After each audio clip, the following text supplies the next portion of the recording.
آج کی یہ محفل سالانہ ذکر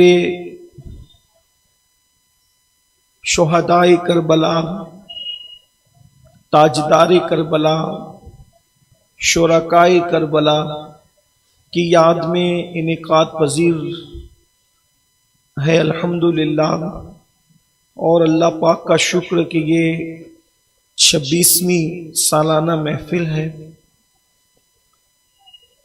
اللہ تبارک و تعالی جو ہماری پہلی محفل میں شریک تھے ان میں سے بہت سارے چہرے پھر شروع میں جو رہے وہ نہیں نظر آتے ہیں، ان کے لیے مغفرت کی دعا کہ اللہ ان سب کی مغفرت فرمائے، ان کے درجات بلند فرمائے، اور اس سلسلے کو اللہ مصطفیٰ جان رحمت سید المعصومین صلی اللہ علیہ وآلہ وسلم کی زلف دراز کے صدقے ان جلسوں کو درازی و عمر نصیب فرمائے، آمین اللہ۔ 10 روزہ محفل میں 4 دن مفتیان کرام بول چکے ہیں۔ ایک دن سیدنا صدیق اکبر کی سیرت پر، دوسرے دن سیدنا فاروق اعظم کی سیرت پر، تیسرے دن سیدنا عثمان غنی کی سیرت پر، چوتھے دن مولا کائنات سیدنا علی مرتضیٰ کی سیرت پر یہ گفتگو کی جا چکی ہے۔ لیکن آج میں آپ حضرات کے سامنے گفتگو کا آغاز کرنے سے پہلے یہ چاہوں گا کہ آج ہم گفتگو اس عنوان پر کریں کہ صحابہ اور اہل البیت کے درمیان تعلق کس طرح کا تھا، کیونکہ پڑھو تو نعروں کے اعتبار سے، افکار کے اعتبار سے، نظریات کے اعتبار سے، انٹرنیٹ کی وجہ سے ہماری فضا بھی اس میں بہت شامل ہوتی ہے۔ تو چونکہ کچھ دنوں سے یہ باتیں نوجوانوں کی زبان پر آ رہی ہے کہ سیدنا صدیق اکبر اور سیدنا فاروق اعظم، خاص طور پہ ان دونوں بزرگوں کے لیے، کہ ان کی طرف سے معاذ اللہ اہل البیت کے لیے کچھ صحیح رویہ اختیار نہیں کیا گیا۔ اہل سنت کو یہ بھی دکھ کے دن دیکھنے تھے کہ ان ہستیوں کے بارے میں بھی کوئی سنی کہلا کر ایسی بات کرے گا، ہمیں دکھ ہے۔ تو آج میں آپ کے سامنے کتابوں کے حوالے سے اللہ کی توفیق سے کوشش کروں گا کہ یہ بتاؤں کہ 14.5 صدیوں کے بعد ہی ساری تحقیق جو ہے وہ زمین پر نہیں اتر آئی، بڑے بڑے محققین گزرے ہیں، اور ان لوگوں کی اپنی تحقیق کیا ہے کہ صحابہ اور اہل البیت کے درمیان تعلقات کیسے تھے، ان کے ایک دوسرے کے حوالے سے خیالات کیسے تھے۔ اس لیے میں نے آپ کے سامنے سورۃ العصر کی تلاوت کی ہے، اور کل سے انشاءاللہ میں آپ کے سامنے کربلا پڑھنا شروع کروں گا۔ اس کی وجہ یہ ہے کہ ہمارا مشن ہے کہ ہم اہل البیت کی محبت لوگوں کے دل میں پیدا کریں، جن کے دل میں پیدا ہے اس کو مزید ہم مضبوط کریں۔ لیکن اہل سنت و جماعت کا نظریہ یہ ہے کہ اہل البیت کی محبت ہونی چاہیے، لیکن عظمت صحابہ کے ساتھ ہونا چاہیے۔ اگر یہ فکر نہیں ہے تو انسان بڑے نقصان کا شکار ہو سکتا ہے۔ تو میں اپنے جوانوں سے کہنا چاہتا ہوں کہ آپ نیوٹرل ہو کر جو باتیں آپ کے کان میں ڈالی گئی ہے گندگی، آپ بالکل اس کو ذہن سے نکال کر اور صاف دل ہو کر کے سنیے کہ صحابہ اور اہل البیت کے درمیان رشتے کتنے استوار تھے۔ انشاءاللہ تبارک و تعالی اللہ پاک کی بارگاہ میں دعا ہے کہ اللہ رب العزت ہماری یہ خدمات اپنی بارگاہ میں قبول فرمائے۔ اور یاد رکھنا کہ اگر کوئی بندہ ان بزرگوں کے ساتھ عداوت کرتا ہے، نفرت کرتا ہے، تو یہ بزرگوں کا وہ کچھ نہیں بگاڑ سکتا، بلکہ کسی بھی بزرگ کا کوئی کچھ نہیں بگاڑ سکتا۔ جو بزرگوں سے نفرت کرے، عداوت کرے، ان کی توہین کرے، یہ وہ گناہ بے لذت ہے جس کی وجہ سے انسان اپنے آپ کو تباہ کرتا ہے۔ اپنے آپ کو برباد کرتا ہے۔ اللہ تبارک و تعالیٰ ارشاد فرماتا ہے والعصر، زمانے محبوب کی قسم، حبیب آپ کے زمانے کی قسم، والعصر ان الانسان لفی خسر، بے شک انسان گھاٹے میں ہے، الا الذین آمنوا وعملوا الصالحات، مگر جو ایمان لائے، عمل کیا، وتواصوا بالحق، اور حق کی وصیت کی، وتواصوا بالصبر، اور حق پر قائم رہا اور صبر کی وصیت کی۔ یہ 4 صفات ہیں جو کامیابی کی طرف انسان کو لے جاتی ہے۔ ایک مرتبہ سیدنا ابی بن کعب رضی اللہ تعالیٰ بڑے اچھے قاری تھے اور بڑے اچھے حافظ قرآن بھی تھے۔ پہلی مرتبہ فاروق اعظم نے جب جماعت کی شکل میں تراویح پر صحابہ کو جمع فرمایا تو انہی کو آگے کیا۔ ایک بار یہ بارگاہ رسالت میں آئے اور عرض کیا یا رسول اللہ صلی اللہ علیہ وآلہ وسلم، مجھے سورۃ العصر کی تفسیر سمجھائی ہے۔ سورۃ العصر کا معنی کیا ہے؟ اب حضور علیہ السلام، اس لیے کہ قرآن مقدس کی یہ شان ہے کہ قرآن شریف کے اتنے معنی ہے کہ انسان معنی بیان کرتے کرتے تھک جائے گا لیکن اس کے معنی ختم نہیں ہو سکتے۔ بحر بے کراں ہے قرآن، بغیر کنارے کا سمندر ہے قرآن۔ جب سمندر کے متعلق لوگ یہ دعویٰ نہیں کر سکتے کہ ہم نے سمندر کے سارے خزانے نکال لیے، تو قرآن مقدس سے متعلق یہ دعویٰ کیسے ہو سکتا ہے کہ ہم نے قرآن کے سارے معنی نکال لیے؟ قرآن ہے، قرآن مقدس کی شان ہے، قرآن کا یہ اعجاز ہے کہ قرآن جب بات کرتا ہے پھر اس کا اپنا انداز ہے، اور پھر قرآن کے متعلق ایک اچھا عالم ربانی جب وہ بیان کرے تو پھر اس کا اپنا انداز ہوتا ہے، لیکن جب صاحب قرآن خود قرآن کا معنی بیان کرے تو پھر بات کیا ہوگی؟ تو میرے آقا صلی اللہ علیہ وآلہ وسلم نے فرمایا کہ ان الانسان لفی خسر سے مراد ابو جہل کی ذات ہے۔ اب سورۃ العصر کی تفسیر ہو رہی ہے صاحب قرآن کی زبانی، فرمایا ان الانسان لفی خسر سے مراد ابو جہل کی ذات ہے، الا الذین آمنوا سے مراد ابو بکر صدیق کی ذات ہے، وعملوا الصالحات سے مراد عمر ابن خطاب کی ذات ہے، وتواصوا بالحق سے مراد عثمان غنی کی ذات ہے، وتواصوا بالصبر سے مراد علی مرتضی مولائے کائنات کی ذات ہے۔ اس کا مطلب سورۃ العصر نے 4 یاروں کو سمجھا دیا کہ 4 یاروں کا ذکر اس شان سے اللہ کے رسول علیہ الصلوۃ والتسلیم نے اس کو بیان فرمایا۔ یہ ہے اللہ کے حبیب علیہ السلام۔ قرآن مقدس میں تقریباً 22 آیتیں کم و بیش سیدنا صدیق اکبر کی شان میں نازل ہوئی ہے۔ افضل البشر بعد الانبیاء بتحقیق سیدنا ابو بکر صدیق کی شان میں قرآن مقدس کی کم و بیش 22 آیتیں نازل ہوئی ہے۔ سیدنا فاروق اعظم وہ ہیں جن کے بارے میں اللہ کے رسول صلی اللہ علیہ وآلہ وسلم نے فرمایا کہ ہر امت میں ایک ایسا بندہ گزرا ہے کہ جو محدث ہوا کرتا تھا، یعنی اس کی زبان پر کلام حق جاری ہوتا تھا، اور میری امت کا محدث عمر ابن خطاب ہے۔ اللہ اکبر کہ اس کی زبان پر فرمان خدا جاری ہوتا ہے۔ قرآن مقدس کے اندر کئی آیتیں ایسی ہیں کہ فاروق اعظم نے جس الفاظ کے ساتھ اللہ کے رسول کی بارگاہ میں مشورہ پیش کیا ہے، اللہ نے انہی الفاظ کے ساتھ قرآن مقدس میں آیتوں کا نزول فرمایا ہے۔ اور سیدنا عثمان ذو النورین تو وہ شان رکھتے ہیں کہ اللہ اکبر سید المعصومین صلی اللہ علیہ وآلہ وسلم کی 2 شہزادیاں ایک کے بعد ایک مصطفیٰ جان رحمت نے حضرت عثمان غنی کے نکاح میں عطا فرمایا، اور ارشاد فرمایا اگر میرے گھر میں 40 بیٹیاں ہوتی تو ایک کے بعد ایک میں عثمان غنی کے نکاح میں دیتا چلا جاتا۔ اور مولا مشکل کشا تو پھر مولا مشکل کشا ہے جن کے بارے میں حضور علیہ السلام نے خم کے اندر غدیر خم میں ہاتھ اونچا کر کے انفرادی شان کے ساتھ اعلان کیا من کنت مولا ہوں فہذا علی مولا اللہم وال من والا ہوں وعاد من عادا ہوں۔ ارشاد فرمایا میں جس کا محبوب ہوں علی اس کا محبوب ہے۔ اے اللہ جو علی سے محبت کرے تو اس سے محبت کر، جو علی سے دشمنی کرے تو اس کو اپنا دشمن بنا لے۔ یہ حضور علیہ السلام کے 4 یار ہیں. اب ان کے درمیان رشتے کیسے تھے؟ میرے امام کہتے ہیں تیرے چاروں ہمدم ہے، یک جان یک دل، ابو بکر و فاروق و عثمان علی ہے. نمبر 1 آغاز کرتے ہیں حضرت سیدنا عبداللہ المحض سے. عبداللہ المحض، دیکھو اہل بیت کو ماننے کا مطلب یہ ہے کہ اہل بیت کی بھی مانی جائے.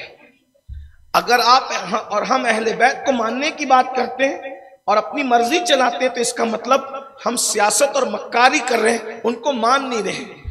اب عبداللہ المحض کون ہے؟ کربلا تو ہم کل سے شروع کریں گے، لیکن اس سے پہلے اپنے عقیدے کی درستگی کے لیے سن لیں. عبداللہ المحض کون ہے؟ یہ ان کو عبداللہ المحض محض اس لیے کہتے ہیں کہ کائنات میں پہلی مرتبہ امام حسن اور امام حسین کا نسب ایک ساتھ اگر کہیں پر جمع ہوا ہے تو وہ ذات ہے عبداللہ المحض کی ذات. اسی لیے محض کہے جاتے ہیں، یعنی اپنی زبان میں پہلا نجیب الطرفین سید. اگر دنیا میں کوئی پیدا ہوا ہے تو اس کو دنیا عبداللہ المحض کہتے ہیں. بابا ہے حسن المثنی ابن حسن، امام حسن کے بیٹے حسن مثنی، اور امی ہے صغرا فاطمہ سیدہ ابن حسین ابن علی. یعنی یہ کیسا شہزادہ ہے کہ جس کا سگا نانا امام حسین ہے، جس کا سگا نانا امام حسین ہے اور جس کا سگا دادا امام حسن ہے. سبحان اللہ سبحان اللہ. روئے زمین پر پہلا نجیب الطرفین سید، حسنی حسینی سید نجیب الطرفین عبداللہ المحض. اب یہ عبداللہ المحض جس کا نانا حسین پاک، جس کے دادا امام حسن، اب ان سے کسی نے پوچھا کہ آپ موضوع پہ مسا کرتے ہیں، اس لیے کہ موضوع پہ مسا کرنا یہ سنت ہے اللہ کے رسول علیہ السلام کی. لیکن اللہ اکبر، اہل علم کی توجہ، اہل دانش کی توجہ، اور الحمدللہ ہمارا شہر مالیگاؤں علمی وقار رکھتا ہے، علم و ادب کا گہوارہ ہے. اللہ کا شکر ہے. میں سمجھتا ہوں کہ یہاں شاید ہی کوئی گلی ایسی ہو جہاں پر کوئی شاعر نہ رہتا ہو، قلمکار نہ رہتا ہو. ہماری زمین زرخیز زمین ہے. اس لیے یہ بات آپ سے کہنا چاہتا ہوں. اللہ اکبر. کیا پوچھا پوچھنے والے نے کہ آپ موضوع پہ مسا کرتے ہیں؟ فرمایا ہاں ہم موضوع پہ مسا کرتے ہیں. کیوں کرتے ہیں؟ اب توجہ فرمائیں. ان کے گھر میں حوالوں کی کمی نہیں تھی. رسول اللہ کے گھر کے سارے لوگ بڑے بڑے علم کے آفتاب اور مہتاب تھے، لیکن چونکہ وہ لوگ بھی باتیں کرتے تھے تو حالات کے مطابق لوگوں کا عقیدہ بچانے کے لیے جب عبداللہ المحض سے پوچھا گیا، سیدنا عبداللہ المحض سے، آپ موضوع پہ مسا کرتے ہیں؟ ہاں کرتے ہیں. کیوں کرتے ہیں؟ فرمایا اس لیے کہ سیدنا عمر ابن خطاب بھی موضوع پر مسا کیا کرتے تھے، حضرت عمر موضوع پہ مسا کرتے تھے. اب آپ مجھے بتائیں، جو بندہ کسی کو چور سمجھتا ہو، جو بندہ کسی کو غاصب سمجھتا ہو، جو بندہ کسی کو اپنے خاندان کا دشمن سمجھتا ہو، ارے اس کے پاس سے انسان فتویٰ نہیں لیتا. اس کو دلیل کیا بنا سکتا ہے؟ دلیل ہمیشہ بزرگوں کو بنایا جاتا ہے. عبداللہ المحض نے فاروق اعظم کو دلیل بنا کر کے دنیا کو بتا دیا ہم عمر ابن خطاب کو آل رسول اپنا بزرگ. سبحان اللہ سبحان اللہ سبحان اللہ المحض. اس کے بعد آپ دیکھیں، اللہ اکبر، یہ سیدنا امام جعفر الصادق ہیں. ہمارے امام، چھٹے امام اہل البیت کے امام جعفر صادق. جب یہ نام آتا ہے تو الحمدللہ ایمان والوں کے دل کی کلی کلی کھل جاتی ہے. اللہ اکبر. امام جعفر صادق کون؟ امام جعفر صادق جن کی جوتیاں امام اعظم ابو حنیفہ جیسے لوگ سیدھی کیا کرتے تھے. غور فرمائیں، جن کی جوتیاں امام مالک جیسے لوگ سیدھی کیا کرتے تھے. امام جعفر صادق سے کسی نے پوچھا، مسئلہ پوچھا، حضور یہ بتائیں کہ اگر کوئی اپنی تلوار پر موڈ لگانا چاہے تو کیا دھات کی موڈ لگا سکتا ہے؟ تو آپ نے فرمایا بالکل لگا سکتا ہے. آپ نے لگا رکھی تھی. آپ کہا بالکل لگا سکتا ہے. کیوں لگا سکتا ہے؟ کہا اس لیے کہ سیدنا ابو بکر صدیق نے اپنی تلوار میں موڑ لگا رکھی تھی. تو اللہ اکبر. اب پوچھنے والے کو ہو سکتا ہے دور دور میں لوگ کیڑے کاٹتے رہتے ہیں تو اس کو کیڑا کاٹا ہوگا. اس نے کہا کہ آپ بھی ابو بکر کو صدیق کہتے ہیں. امام جعفر صادق سے کہا کہ آپ بھی ابو بکر کو صدیق کہتے ہیں، اس لیے کہ صدیق اکبر کو ابو بکر سب کہتے ہیں، صدیق کہنے سے جی چراتے ہیں، لیکن امام جعفر صادق صدیق کہہ رہا ہے۔ صادق نے کہا صدیق، اور صادق وہی ہوتا ہے جو سچ بولتا۔ سبحان اللہ، سبحان اللہ۔ امام جعفر صادق سے کہا کہ آپ بھی ابو بکر کو صدیق کہتے ہیں، اب وہ رسول اللہ کے شہزادے تھے، آپ نے جو ہے اللہ اکبر جہاں موجود تھے اٹھ کے کھڑے ہو گئے، کعبے کی طرف رخ کیا، اور اس کو مزید چلانے کے لیے اس شہزادے رسول نے کہا ہوا صدیق صدیق صدیق صدیق صدیق صدیق صدیق صدیق۔ سبحان اللہ، سبحان اللہ۔ راوی بیان کرتا ہے انہوں نے اتنی مرتبہ صدیق صدیق کہا کہ ان کی سانس ٹوٹ گئی، ہمیں ہم صدیق کہتے ہیں، اور پھر فرمایا جو ان کو صدیق نہ مانے اللہ اس کا کام بگاڑا۔ امام جعفر صادق فرما رہے ہیں جو ابو بکر کو صدیق نہ مانے اللہ اس کا کام بگاڑا۔ مولا امام جعفر صادق تو صدیق اکبر کے معاملے میں بڑے حساس تھے، لوگوں کو کہتے تھے یار کوئی ایسا بھی بندہ ہے جو اپنے نانا کو گالی دیتا ہے۔ جن کو نہیں پتا وہ غور سے سن لیں، امام جعفر صادق کیا کہہ رہے ہیں، یار کوئی ایسا بھی بندہ ہے جو اپنے نانا کو گالی دیتا ہے۔ لوگ کہتے ہیں نہیں، نانا کو تو کوئی گالی نہیں دے سکتا۔ کہا یار ابو بکر تو میرے نانا ہے، ابو بکر، یہ امام جعفر صادق کہتے ہیں کہ ابو بکر صدیق میرے نانا ہے۔ اور پھر وہ جو جواب دیتے تھے صدیق اکبر کے دشمنوں کو، ان کا جواب سن لیں۔ امام جعفر صادق کہا کرتے تھے مولا علی سے تو میں ایک ہی بار پیدا ہوا ہوں۔ کون کہہ رہے ہیں؟ امام جعفر صادق کہہ رہے ہیں۔ وہ کنڈے کی نیاز کرنے والوں، یہ مسلک امام جعفر صادق ہے۔ ہاں، کنڈا یاد رہا، کنڈے والے کا قول یاد نہیں رہا۔ سوچئے الحمدللہ ہمیں کنڈے بھی یاد ہے اور کنڈے والے کا قول بھی یاد ہے۔ اب دیکھو امام جعفر صادق کیسے نشیمن پہ بجلیاں گرا رہے ہیں۔ امام جعفر صادق کہتے ہیں مولا علی سے تو میں ایک ہی بار پیدا ہوا، لیکن ابو بکر وہ ہیں جنہوں نے مجھے 2 مرتبہ جنم دیا ہے۔ اس پر آپ کو سبحان اللہ کہنا چاہیے، لیکن یہ بات بڑی گہری ہے۔ کیا کہا؟ مولا علی نے مجھے 1 بار جنم دیا ہے اور ابو بکر صدیق نے مجھے 2 بار جنم دیا ہے۔ اب جب تک یہ سمجھ میں نہ آئے تو آپ یقیناً چپ ہی رہیں گے، اس لیے میں نے پہلے سے کہہ دیا کہ آپ اتنی بڑی بات کہی میرے امام جعفر صادق نے، تو آپ کو سبحان اللہ کہنا چاہیے، اس لیے کہ لوگ واقعے کا انکار کر سکتے ہیں، لوگ روایات کا انکار کر سکتے ہیں، لیکن حقائق کا انکار کسی کو نہیں ہو سکتا۔ اب مولا علی سے 1 بار پیدا ہونے کا کیا مطلب، صدیق اکبر سے 2 بار جنم لینے کا کیا مطلب، تو اس کا بیک گراؤنڈ سن لے تاکہ مزے کو بھی مزہ آ جائے۔ اس کا بیک گراؤنڈ کیا ہے؟ بیک گراؤنڈ یہ ہے کہ جب فاروق اعظم کے دور میں ایران فتح ہوا، ایران کے فتح کے بعد اللہ اکبر، ایران کی 3 شہزادیاں، 3 بیٹیاں اللہ اکبر کنیز کی حیثیت سے مسجد نبوی میں لائی گئی، اور سونے میں زیورات میں لدی ہوئی تھی، حسن تھا، خوبصورتی تھی، جمال تھا، بہادری تھی، پیشانیوں سے سعادت کی جو ہے وہ اللہ اکبر لکیروں کی سلوٹیں امٹ کر کے کسی اور طرف لوگوں کو جو ہے وہ ان کی فکر کو مہمیز دے رہی تھی۔ ایسے عالم میں سیدنا فاروق اعظم نے کہا یہ خوبصورت لڑکیاں کون ہیں؟ تو اس وقت کسی کہنے والے نے کہا امیر المومنین یہ ایران کے بادشاہ کی بیٹیاں ہیں اور نوشیروان کی پوتیاں ہیں۔ اللہ اکبر، فاروق اعظم نے فرمایا ٹھیک ہے ان کو لے جاؤ، بیچ دو، بیچنے کے بعد جو ہے وہ بیت المال میں جو ہے وہ رقم جمع کرا دی جائے۔ مولائے کائنات موجود تھے کہ امیر المومنین میرا مشورہ ہے ایسا نہ کریں۔ کہا کہ کیوں؟ فرمایا جو دنیاوی اعتبار سے عزت دار ہوتے ہیں اسلام بھی ان کو عزت دیتا ہے، اس لیے ان کو ایسے فروخت نہ کریں، اگر فروخت نہ کرنا ہے تو مجھے عطا کر دیں یا پھر یوں ہی مجھے دے دیں۔ تو مولائے کائنات نے کبھی کنیزوں اور غلاموں میں دلچسپی یا دنیائی معاملات میں دنیائی مال و منال میں دلچسپی نہیں لی، لیکن آج مولائے کائنات کہتے ہیں یا تو انہیں ایسا نہ کریں یا تو مجھے بیچ دیں، نہیں بیچتے یوں دے دیں۔ تو آپ نے پوچھا آپ کریں گے کیا ان کو لے کر کے؟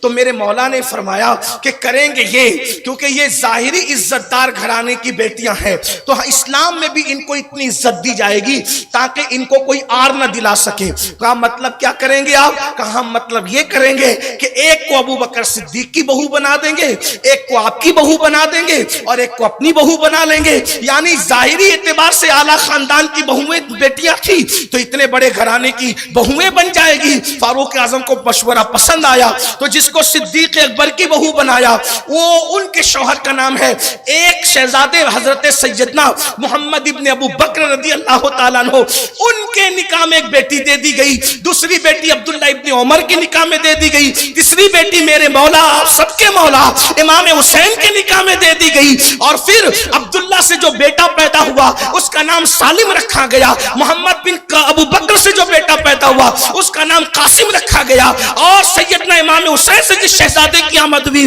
ان کا نام علی ابن حسین امام زین العابدین رکھا گیا۔ مطلب سالم، قاسم اور امام زین العابدین یہ تینوں خالہ زاد بھائی ہوتے ہیں۔ اس سے یہ چکر ختم ہو جاتا ہے کہ لوگ جو کہتے ہیں کہ یہاں رشتہ داری تھی وہاں رشتہ داری تھی، وہ تینوں بہنیں تھی اور تینوں بہنیں مدینہ منورہ ہی میں بیاہ دی گئی تھی۔ اس کا مطلب امام حسین کا کوئی ساڑو حجاز کے باہر نہیں رہتا تھا، ایک ساڑو کا نام محمد بن ابو بکر ہے، دوسرے ساڑو کا نام عبداللہ ابن عمر ہے، باقی قصہ تمام ہو جاتا ہے، اور باقی جو اپج ہے وہ صرف چمچہ گیری کرنے کی تمنائیں ہیں، باقی اور کچھ نہیں ہے۔ اللہ اکبر! اس لیے کہ نوشیروان کی تینوں پوتیاں، ایک صدیق اکبر کی بہو ہے، ایک فاروق اعظم کی بہو ہے۔ مجھے حیرت ہے صحابہ کے بکس پر کہ لوگ کتنا بکس کرتے ہیں کہ صدیق اکبر کو کہ بیٹے کو ساڑو ماننے کی نہ ماننا پڑے، عبداللہ ابن عمر کو ساڑو نہ ماننا پڑے۔ اس لیے کافر کو تو ساڑو مان رہے ہیں لیکن صحابہ کے بیٹوں کو ساڑو ماننے کے لیے تیار نہیں ہے۔ یہ بغض کہاں تک لے جاتا ہے؟ اللہ اکبر! تو عرض یہ کر رہا تھا کہ تینوں کا نکاح اس طرح ہوا، تینوں کے یہاں بیٹے ہی بیٹے پیدا ہوئے، سالم، قاسم، امام زین العابدین، علی ابن حسین۔ اب سمجھ میں آئی بات کیسے دو بار پیدا؟ تو قاسم جو پیدا ہوئے محمد بن ابو بکر کے صلب سے، یہ قاسم پوتے ہیں کس کے؟ بات سمجھ میں آئی؟ کس کے پوتے ہیں؟ کس کے پوتے ہیں؟ سیدنا صدیق اکبر کے۔ محمد بن ابو بکر بیٹے ہیں صدیق اکبر کے، تو ان کا بیٹا کون ہوا؟ بولے کون ہوا؟ آج کل کے لڑکوں کو، چھوکروں کو رشتے نہیں بتاتے، وہ ماموں نانا کے رشتوں کو بھی صحیح سے نہیں جانتے، کچھ کا کچھ کہتے ہیں۔ اور ہمارے مذہب میں کہ رشتے جانو گے تو مانو گے، مانو گے تو نبھاؤ گے، اور جو جتنا رشتہ نبھائے گا وہ اتنا اللہ کا قرب حاصل کرے گا۔ ہاں، بلکہ نسب کی حفاظت اسی لیے تھی کہ لوگ رشتہ داریوں کو جانیں۔ توجہ آپ کی، میری طرف آپ بات نہ کریں، آپس میری طرف توجہ کریں۔ محمد بن ابو بکر کس کے بیٹے ہیں؟ بولے صدیق اکبر کس کے بیٹے ہیں؟ سب بولے کس کے بیٹے ہیں؟ صدیق اکبر کے بیٹے محمد بن ابو بکر۔ محمد بن ابو بکر کے بیٹے کون؟ قاسم۔ تو یہ قاسم کون ہوئے؟ صدیق اکبر کے، مل کے بولو کون ہوئے؟ پوتے۔ قاسم کا نکاح کس کے ساتھ ہوا؟ حضرت اسما کے ساتھ۔ اسما کون؟ عبد الرحمن کی بیٹی۔ عبد الرحمن کون؟ ابو بکر صدیق کے بیٹے۔ تو اس کا مطلب حضرت عبد الرحمن کی بیٹی اسما یہ سگی پوتی صدیق اکبر کی، قاسم محمد بن ابو بکر کے بیٹے یہ سگے پوتے کس کے؟ ابو بکر صدیق کے۔ پوتا پوتی دونوں کا نکاح ہوتا ہے، یہ دونوں کا نکاح ہوتا ہے۔ اب وہ جو دونوں کا نکاح ہوتا ہے تو ان دونوں کے نکاح سے ایک لڑکی پیدا ہوتی ہے، اس کا نام رکھا جاتا ہے ام فروا۔ اب ام فروا کون؟ یعنی کہ نسب کے اعتبار سے روئے زمین کی پہلی نجیب الطرفین صدیقہ، جس کا دادا بھی صدیق، جس کا نانا بھی صدیق، تو یہ نجیب الطرفین صدیقہ ہے جس کا نام ام فروا ہے۔ اس ام فروا کا نکاح میرے پانچویں امام، پانچویں غوث حضرت سیدنا امام محمد باقر کے ساتھ ہوتا ہے، اور اس سے جو بیٹا پیدا ہوتا ہے اسی کو دنیا امام جعفر صادق کہتے ہیں۔ سبحان اللہ، سبحان اللہ، نعرہ تکبیر، نعرہ رسالت، مصطفیٰ کا ہم سفر،